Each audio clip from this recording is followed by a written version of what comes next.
Hello everyone, welcome back to the channel. In this video, I'll be telling what I promised in the last video. If you want to improve GK, then follow me along. These three tips will surely boost your preparation. In this video, I'll be showing the topic list, my mistake copy, and the notes which I made of PYQ series part 4.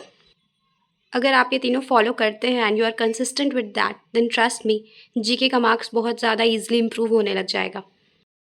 So yes this is the topic list I was talking about. ये important topic का list मैंने बनाया था after giving few test, जब खुद ही realise होने लगा था कि ये सारे क्वेश्चंस बहुत ज़्यादा रिपीट हो रहे हैं. जैसे कि census 2011, neighbouring country of India, soil, which river flows into, ये सब मैंने अपने लैंग्वेज में लिखा था उस वक्त.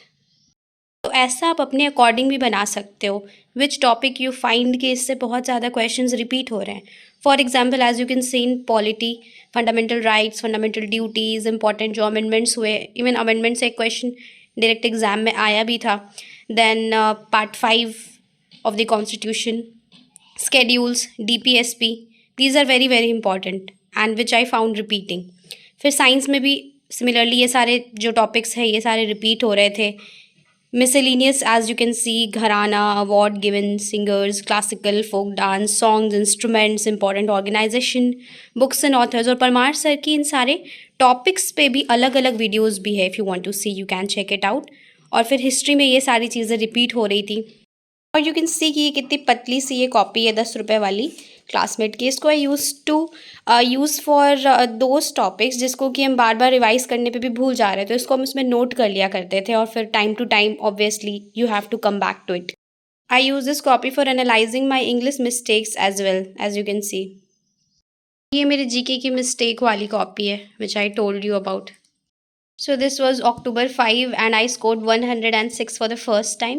37 total correct हुए थे. So this is the way I used to analyze कि मतलब क्या क्या questions जो मैंने गलत किया था.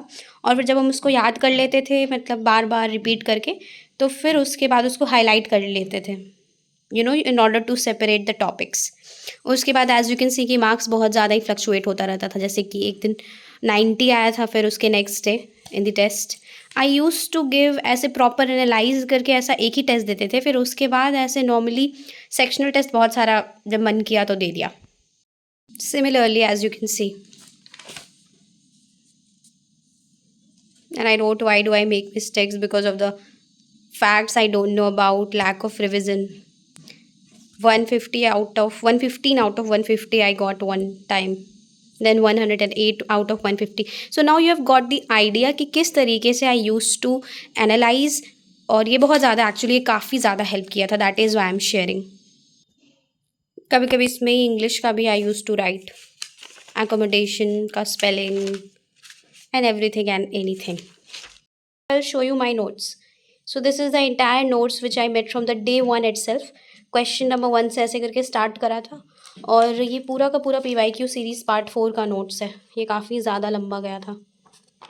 इसको मतलब ऐसे यू कैन मेक कि कम से कम स्पेस यूज़ करके एंड मल्टीपल टाइम्स रिवाइज़ करना. That is very very important. जैसा कि हम हर बार ही बताते रहते हैं, मल्टीपल टाइम्स रिवाइज़ करना बहुत इंपॉर्टेंट है. जितनी बार भी रिवाइज़ करो you can use highlighter to make it more interesting. और इस तरीके से just you have to make the notes and stick to them. उसके बाद फिर अपना कोई सोर्स चेंज नहीं करना है क्योंकि इसमें इतना ज़्यादा इन्फॉर्मेशन है ना, लगभग एवरीथिंग जितना भी यू कैन थिंक ऑफ सब कुछ इसमें कवर हो जाता है. PYQ पार्ट 4 के नोट्स के बाद सर का एक ये MTS स्पेशल PYQs वाला भी आया था, उसको भी मैंने किया था उसके कुछ videos. Yes, that's all about it. So yes, this is all about this video. So trust me when I say this, I have followed these and these three have helped me a lot. Topic list, mistake copy and your notes. Having your notes, handwritten notes.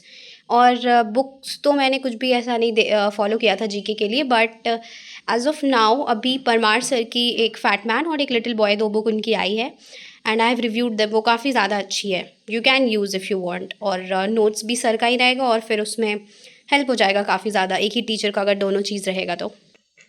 I hope you found this video helpful. I don't know how many people will watch this video और even वो देखे भी तो I don't know कितने लोग follow करें. But trust me, इसको follow करके GK के लिए you can be केयरफ्री। क्योंकि अगर आप इतनी चीज़ें करते हो उसके बाद भी कुछ इनमें से आ जाता है जो आपने पढ़ा ही नहीं है, तो वो सबके लिए ही अलग होगा। You can do nothing about it. या फिर आप गेस ले सकते हो या फिर सिंपली उसको स्किप भी कर सकते हो।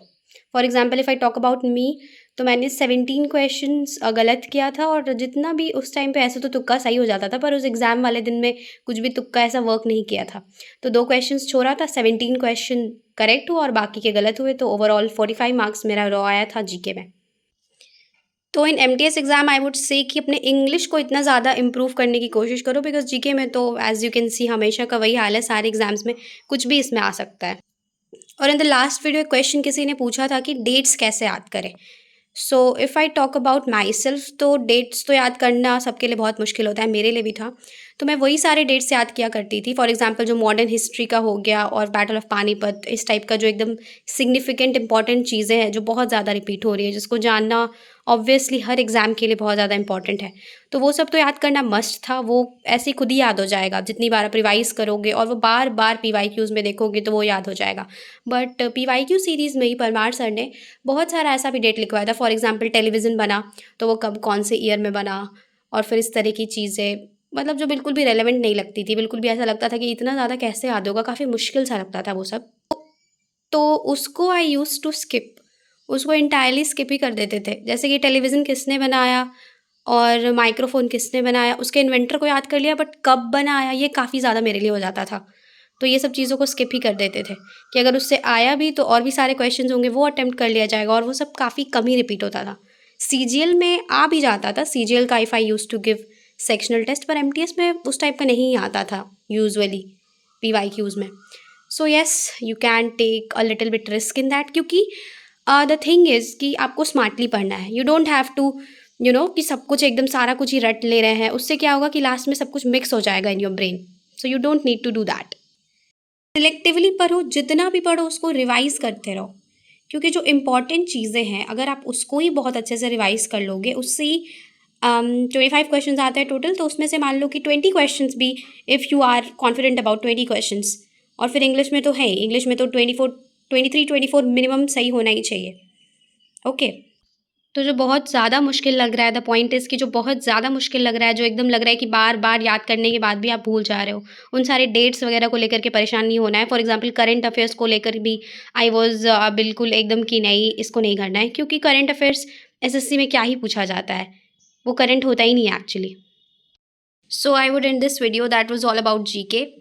And if you have any more questions, which I don't think I have not answered, but yes, if you have, then you can obviously ask in the comments. Thank you so much for watching.